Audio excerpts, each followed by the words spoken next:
Welcome to the richness of our lives.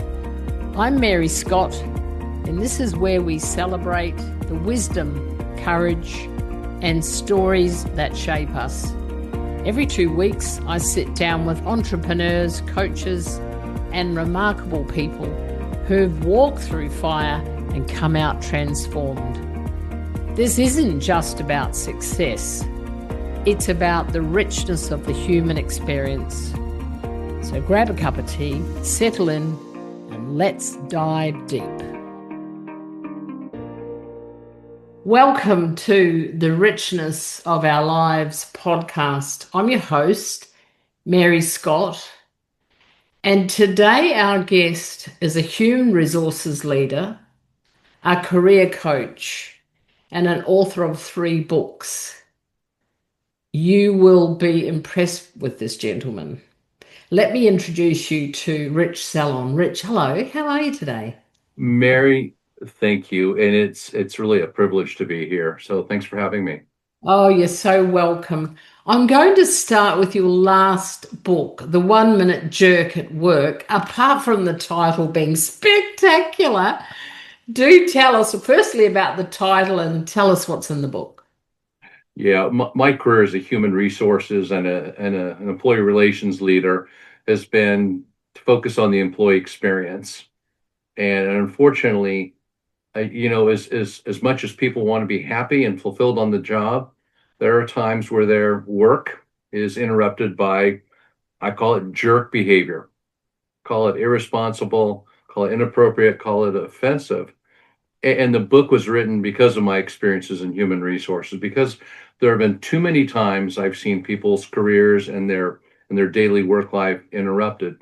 So the book is designed to help people understand that jerk behavior is always going to exist, but you don't have to let it. Never accept it. How to intervene appropriately based on the situation. Seek to understand why the jerk behavior is occurring to a certain extent, and also take action from a prevention standpoint. How you can help your organization or how your entire organization are the things they can do to prevent jerk behavior. And I believe there are. So again, jerk behavior at work will never go completely away. We'll never see that, but it really needs to be minimized because people's careers are important. They're also delicate. And there's people who've revised their resumes and gone on to leave their employer just because the unruly behavior of their coworker, their boss, um, sometimes it's the person that works for them that they just refuse to take action on. So that was the basis for the 1 minute jerk at work. You don't have to accept it. You shouldn't accept it. And you know, take the bull by the horns, when you need to. Absolutely. Do you think that kind of behavior, I mean, you're an experienced gentleman at this. Do you think that kind of behavior has increased over the years or is pretty much the same except our tolerance has changed? What's your It has increased. That's a great question. It has increased over the year, and I think it's because the media, television and movies demonstrate behavior that is too often outrageous. Language, actions, inappropriate touching. That's alive and well on the television and in movies. Unfortunately, that's not acceptable at work. So you can't, while you might be watching a comedy show or a comedian or a R-rated movie and the F-bomb is flying frequently, just because they're using it in cinema doesn't mean you can demonstrate that same behavior at work. So, you know, 25 years ago, you didn't have as much unruly behavior at work on the cinema, but now you do. So you have to remind people TV is TV, movies are movies. The work environment here is the work environment, and it's different. So it has become a little more challenging. What do you think the biggest changes? I mean, uh, I've been around the block a few times as well, and I know it's changed. And I haven't worked in corporate mostly for myself all these years, but what was different then that we don't have now? Is there a standout to you? What's different then, I think, was is a difference in profanity. Certain words that you might hear, on the streets, in the cinema, on the television. Um, you hear more of it you hear more outside of work. And unfortunately it is drifted into the work environment a little too frequently. So it really causes, leaders, organizations to remind people to make sure their policies are adjusted and to take action when needed. I mean, if it's condoned by the organization or the department, that can that can create a problem. Yes. And I was listening to what you said before about how people leave employment because of this jerk behavior. Do you think that's because let me just preface this. I had a friend recently who was telling me about someone working with her at work and said, I don't know how this person has the job still, and was a little bit mystified. And I was saying, well, maybe we need to stand up more. So, do you think that people leave before the jerk is unveiled, so to speak? Well, what's your experience of that? Too often, in my experience, people they're afraid to speak up. They don't want to rock the boat. They're concerned about retaliation. There are other people that simply think that, well, if I do nothing, it'll just go away on its own. Unfortunately, hope is not a strategy. So unfortunately, things like that happen, and people just take the path of least resistance and request a change, a move to a different department, and or they leave the company and they disguise it as something else. I want broader experiences. I want different experiences. I want a smaller organization. I want a bigger organization. They make excuses for making a change, but many times it's revealed they left because of their coworkers. Now, why that unruly behavior happens, some environments it's just condoned, some it's acceptable. Sometimes people just they don't know they're doing it. Oftentimes, other times they'll be acting out based on challenges in their personal life. So there's a lot of reasons why jerk behavior can occur. It's just unfortunate many people take the path of least resistance and just decide to make a change instead of dealing with it or going to somebody who can help them deal with it. Yes, it's my observation that quite often is a reflection of their own life where they've been the one tiptoeing through things. Is that your experience that their work, the way we function at work, is a reflection of how we run our own lives at home? Yeah, it is. And some people, will tell themselves it's not going to go away. It's not going to get any better. The boss is not going to do anything. There's a risk of retaliation if I do step up. So they kind of talk themselves out of doing it. But when they do speak up, and hopefully it's directly to the person, they're also helping the person, but they don't realize that. If you're the victim, if it's your coworker, as an example, and just being rude and inappropriate, you know, take the person aside. First of all, they may have no idea. It may be a blind spot to them. Extend an olive branch and say, Jimmy, I've enjoyed working with you, for the last couple of years. I need to bring something to your attention, and just talk to the person, share it with them. Yeah, there's a risk of the person rebelling. That's possible. But if you do it in the right way, you do it in a one-on-one environment with the person, and that example being your peer, it's a safe area. Chances are the person is going to thank you. Chances are they may not know they're doing it. They got a little careless, um, or there's a problem in their life they haven't shared with them, and they remind themselves, I got to watch my P's and Q's here at work. So when you help somebody with if when you react to unruly behavior, again, you're not just only helping yourself and your coworkers, sure, but you're helping the person. And that's what we need. That's what we need to remember. Yes, exactly.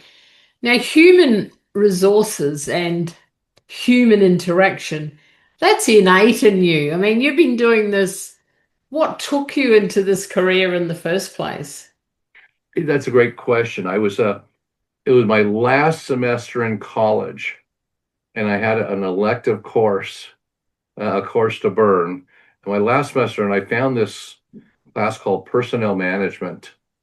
And I was like, God, this looks kind of interesting. Well, I loved it, loved it, loved it, and thought this was the greatest thing. And I later, after college, went into operations, but but it took the birth of our first child to kind of refocus my career goals. So what do I bring to the table? I really an operations person. I go said to myself, no. And this was the biggest change in my kind of my personal development. No, what I bring to the table is hiring, training, employee relations, the employee experience. So I was fortunate my employer at the time let me make a move from operations to human resources. And that's been my chosen path ever since. And I've certainly evolved within it. But human resources is about helping people. It's about helping people find the career fulfillment they need. And a lot of people think that human resources are our number one charge is help the recruiting, the staffing process. It's actually not. The human resources field, every company can't argue this one. The number one charge is to help leaders become better leaders. And for me personally, that is so fulfilling because when you help leaders become better leaders, they become better managers and better leaders to the people that report to them and their indirect reports. And all of a sudden, the employee engagement environment is increased, and the production, the company's goals, objectives, the performance is better. So it's really for me, it's been truly a privilege for me to serve, and I've served people, groups of employees up to 20,000 at one company and 3,400 Wow. at another company, and looking out for their health and welfare.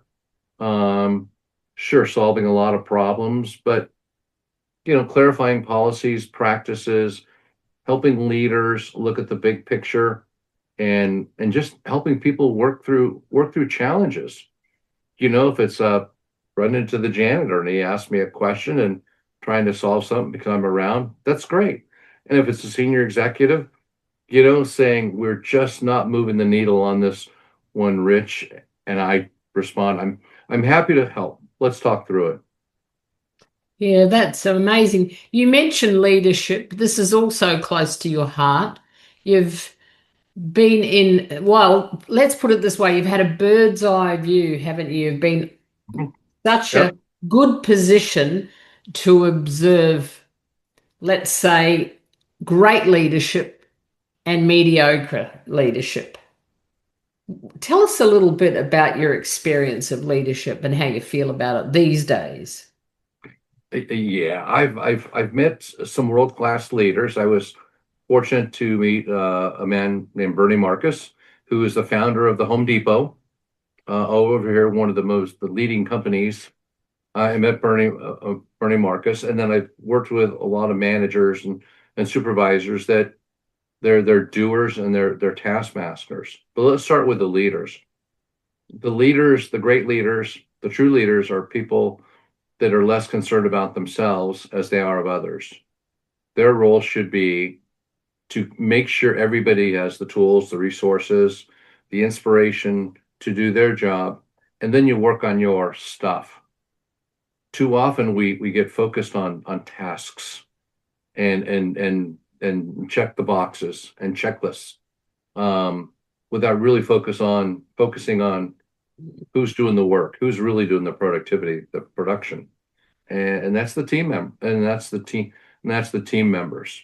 So unfortunately, leadership, it's not a checklist, it's not a check the box. It's really inspiring. It's all about inspiring people. Some people get it sooner than later. Some people, it's a reminder, because people do get in ruts periodically, and they need a refresh, and that's okay. Nobody's perfect, but yeah, it's been great to work with some tremendous world-class leaders, and to be partnered with the leading companies, including the Home Depot and Lowe's and Penske, and it's been terrific. But leadership, like personal development, it's the development is ongoing. You know, you can't say Absolutely. as a leader, I'm done. I'm completely developed. I have I have everything. The team members are eating out of my hands. That's not realistic. Every leader can get better, and they should strive to be better. Yes.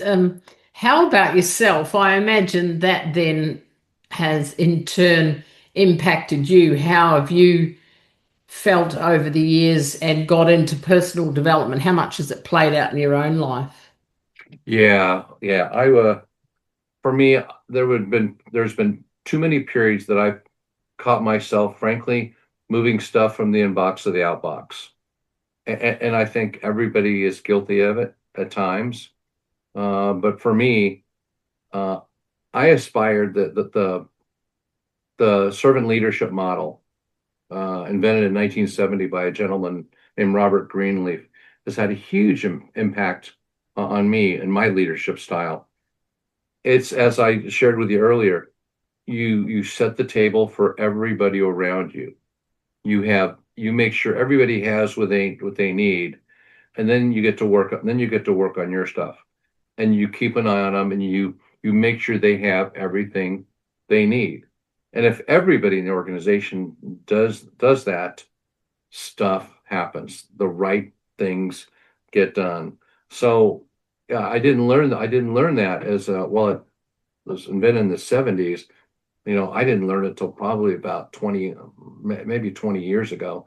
So it did make a major change in me.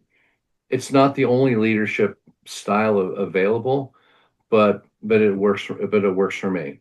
And I've seen others adopt it and improve their leadership qualities. Is there anything that comes to mind, Rich, that in all your vast experience and knowledge that touched you that you could relate to us today? Absolutely. You know, I think in life there's three types of people. There's givers who just want to give and take care of others. There's matchers who they're willing to give, but they also want to take. They also want to receive. And then there's takers who just want to be a sponge and just everybody everybody gives to that person. And you know, I thought I was a giver. I would have explained to you if we'd met 15 years ago, 20 years ago. Yeah, Mary, I'm a giver.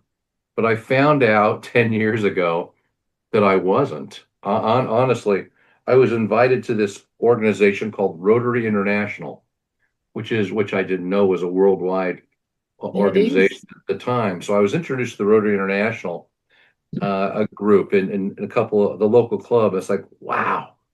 You know, I thought I was a giver all these years, but in all honesty, I was not. I was a matcher because I saw what the Rotarians, the club members, were doing locally, regionally, worldwide.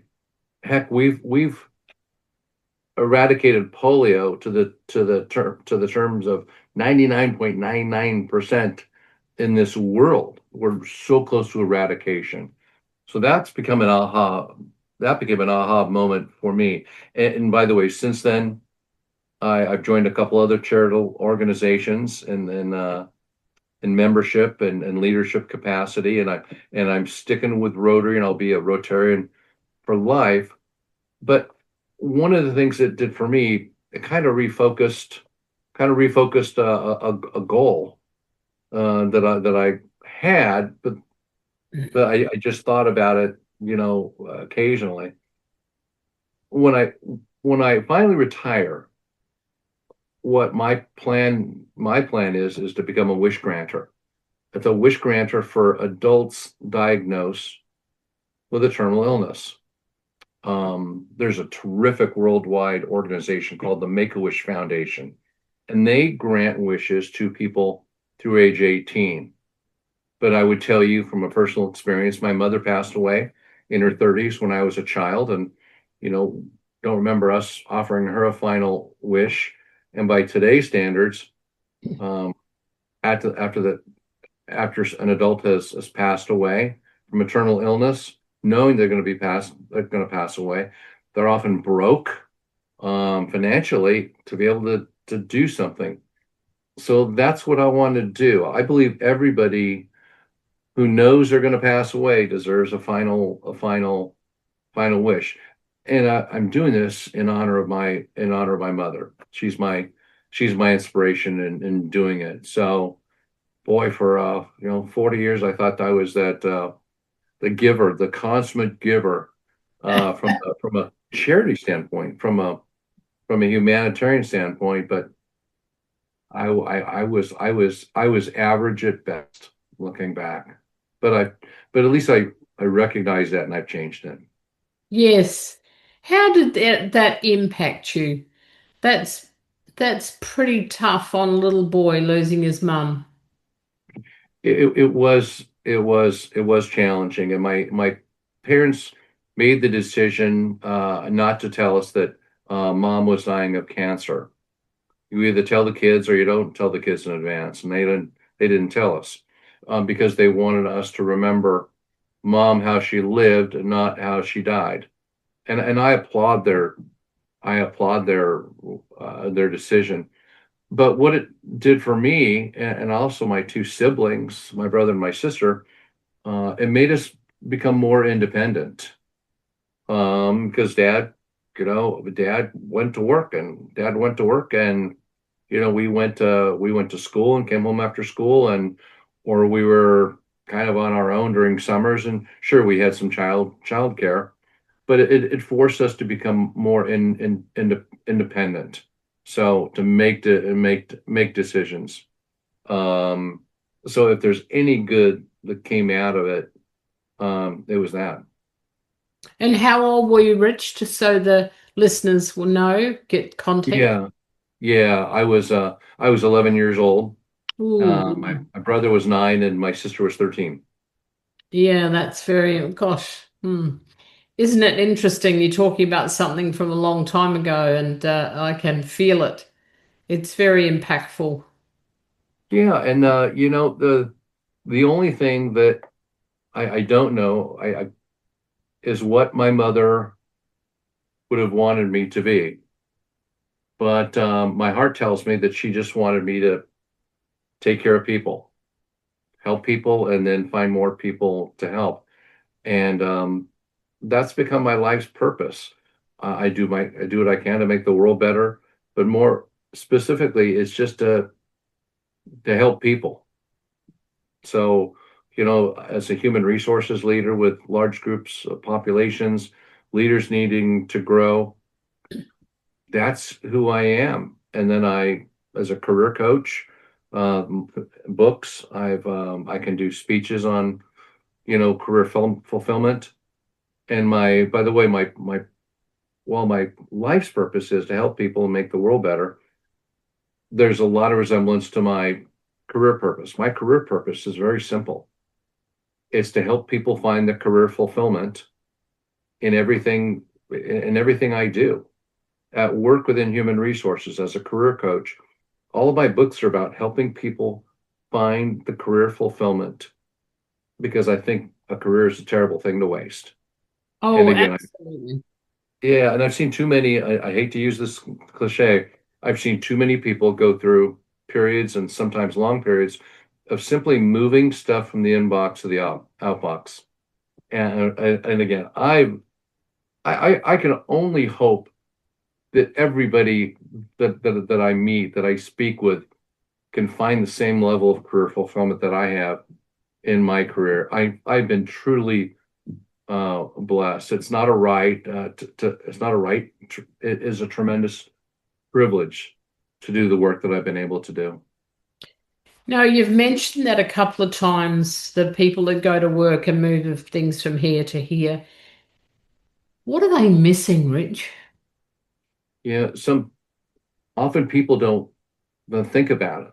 They go to work to do a job, and it's tasks and it's correspondence and some collaboration, and they understand the objectives within the department and the company, and that's all good. But are they looking at their work and ask themselves, is the work I'm doing personal to me? Does it have meaning to me? Is it helping others? How is it helping others within the organization? Does work feel like a does it feel like you're part of a part of a family? Often people, they don't ask themselves that question. They don't have that checklist, on the wall. They just come in and they do their, slice of the pie.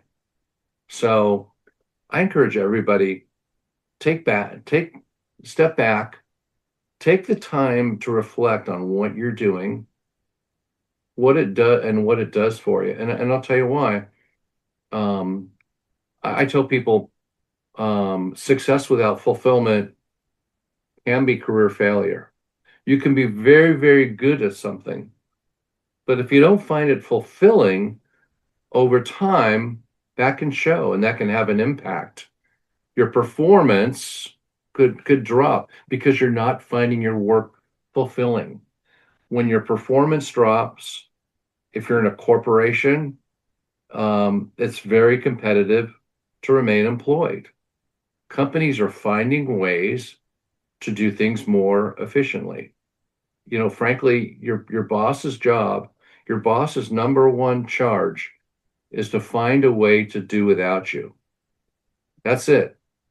It's an expense related, it's a cost related issue, to be employed. You're justifying you're justifying money in the form of a paycheck to come to you for the work you do. Organizations have to become the most efficient or more effective to remain in business. So gambling with your performance, with your stature, how your employer sees you, has a direct link to career fulfillment. So if you're not fulfilled, there may be some adjustments needed, or possibly changing assignments. It's highly situational. What I tell people, don't fall into the one size fits all trap. No. It doesn't work. It's not terribly effective.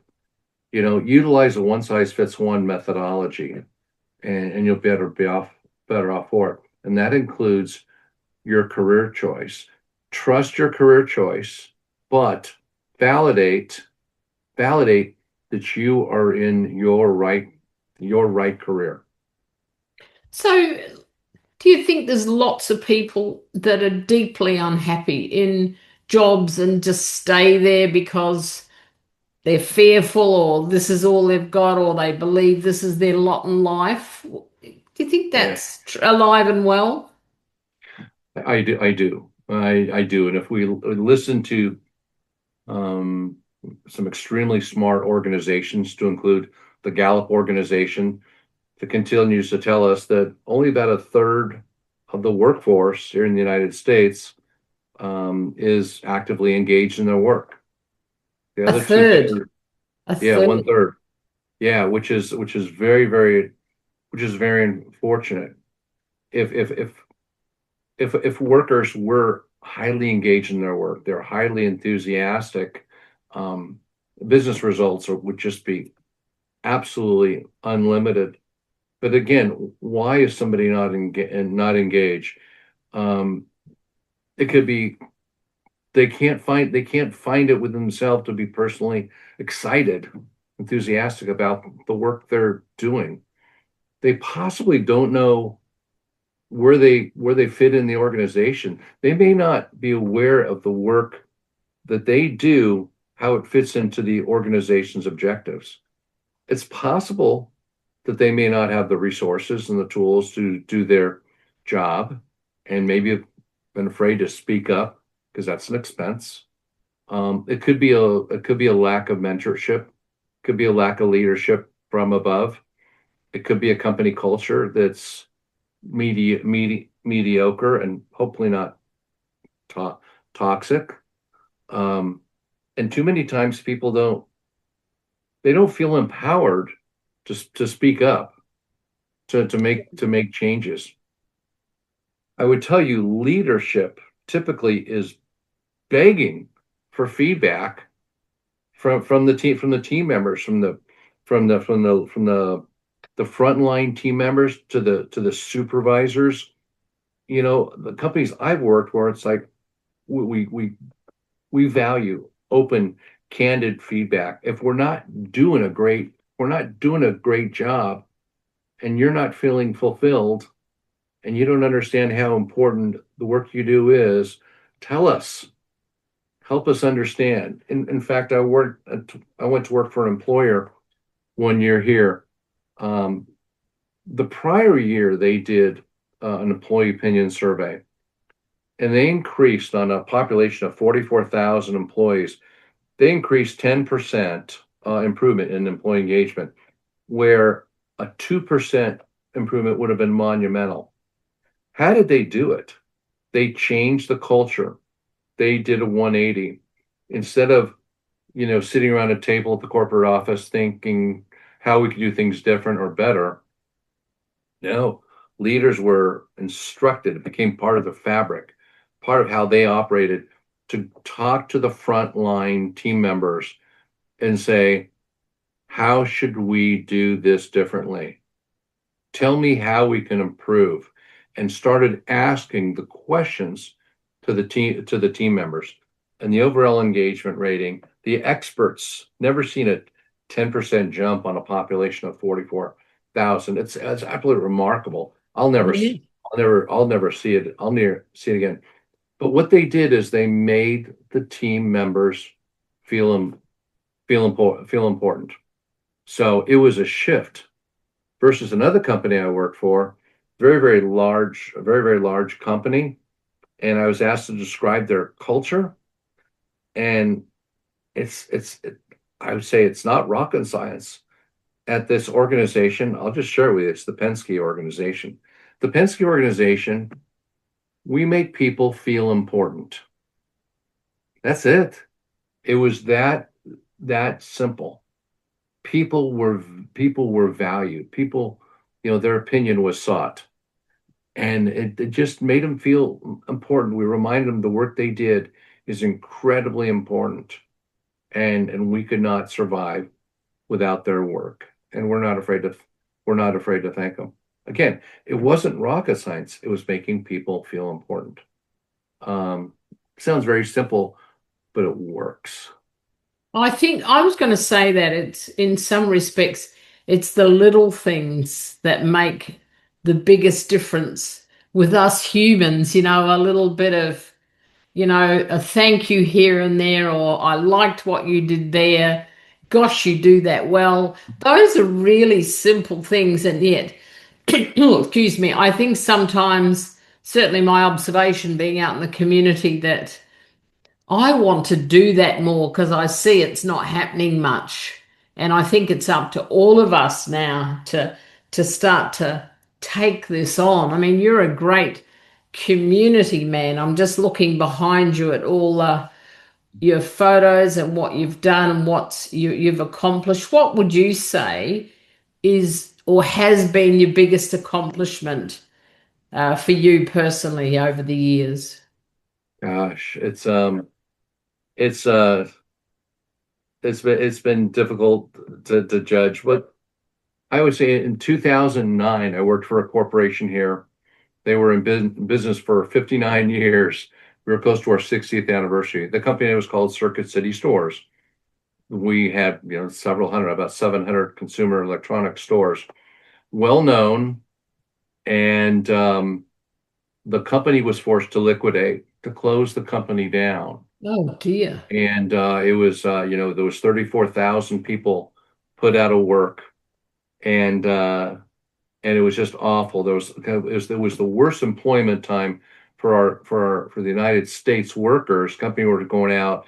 It was during our recession, and we just added 34,000 people to the unemployment rolls. And I was asked to stay on and help out wind down the company. Well, one of the things they asked me to do a couple of days after the announcement, they asked me, Rich, uh, would you be willing to help kickstart the job search for the 34,000 people nationwide?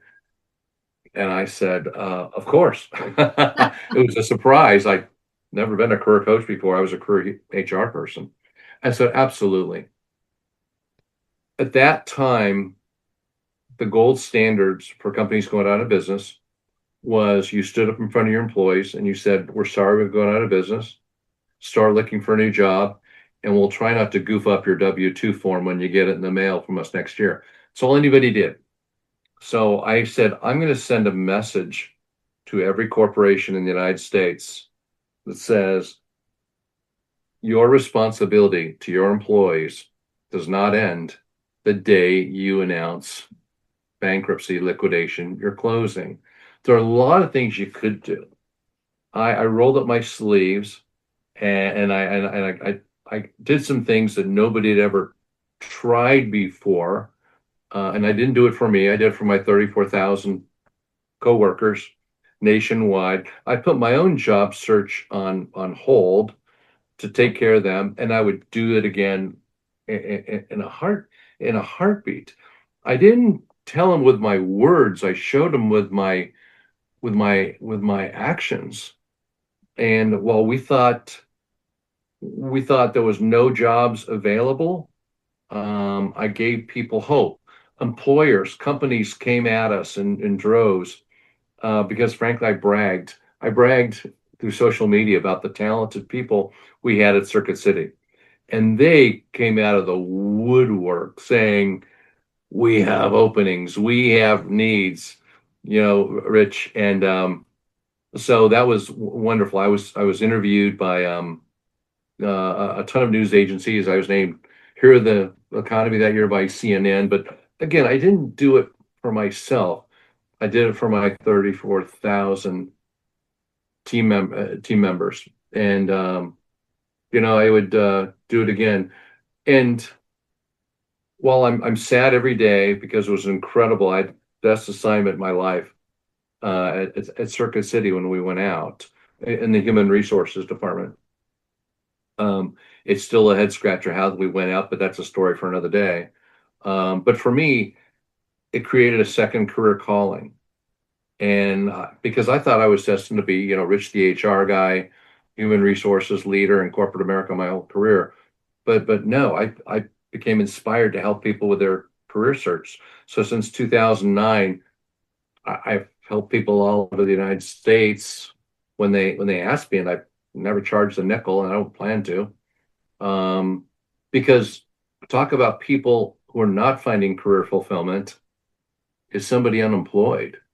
So I continue to take care of those folks. But again, it created a second career calling for me, and that's to help people in their career search. So it's passionate, and I tell them up front. Some career coaches will tell you what you want to hear, and some career coaches will tell you what you need to hear. It'll be abundantly clear, very, very quick, which camp I live in. Yes, So, absolutely. That's a great story. And what were the statistics at the end of the day? How many of those 34,000, what's the percentage that actually found other jobs We couldn't quickly? track. That's a great question. I'd love to answer that. There was 200 of us selected to wind down that company. I was one of 200. So while I was focusing on the career search, I was also closing down the distribution centers and closing down our service centers, and eventually started my own career, my own my own job search. So I don't. We were not in a position to keep statistics just because things were moving. I mean, we had to wind down, me and the other 199 team members, we had to wind down a company of 34,000 employees and operations all over the United States, something we'd never done. Hardly anybody on staff had done that. Um, it was an awful experience personally, winding down a company. I hope I never have to do it again. But No, we I made the can best of it. imagine. Yeah, I can say we made the best of a very, very sad, very, very unfortunate situation. Yes, it's as I'm listening to you, I'm just thinking, my gosh, it's mind-boggling. It's such a massive thing, especially across, so many people's lives and the impact. And since Oh, then, of course, I mean, that would have been probably the biggest let go, I'm going to say, for want of a better word. But we see it now more and more, don't we? And you can only hope that it's handled in the same way that clearly you and others handled that massive situation. So much grief. That's what I was thinking about. Imagine the oh, we grief. we had husbands and wife teams, husband and wife both worked for the company. We had, multiple family members, working for the company. And what I tell people, I've unfortunately had to orchestrate other layoffs. In fact, I've been assigned to project teams. I do have a dark side to my HR career, unfortunately. I've been assigned to teams who've gone out and closed locations and laid off field staff and corporate staff, and that number is over 11,000 people. Fortunately, I didn't have to have all 11,000 of those conversations. Um, but I do believe many people see it as a setback, but I've witnessed on many, many occasions they were being set up to go on to something greater. So what they moved into following being laid off was something they found more fulfilling, more rewarding, better for their family, better working conditions, and help with the lifestyle. So it doesn't have to be, well, it's beyond ugly, and being informed you're laid off or because the department downsized or your company's going out of business, your division's being cut, whatever.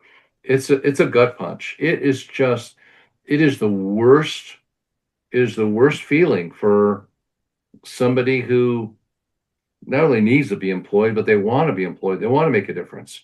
It's brutal. It's a terrible feeling. But again, I've seen many times people just falling into great situations.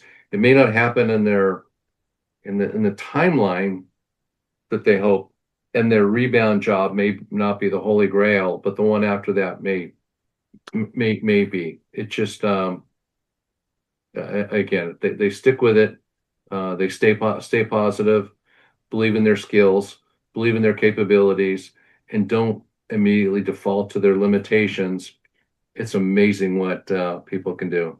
Oh, absolutely. Resilience, I don't know, it just keeps going up a notch. And what I observe in human behavior and how we keep getting back up, shaking the dust off and stuck. I mean, I've had lots of new starts in my life and reinventions, and it surprises me watching people how remarkable they continue to be. Before we finish today, I know one of your dreams is the wish granter. How does life look moving from here? You're a great community man. I love that whole dedication to your mum, the wish granter. But is there anything else that you've got your eye on to do, you know, in this part of your life that you haven't shared with us today? No, professionally, no, I remain as an HR consultant. I'm writing my fourth book, and stay tuned.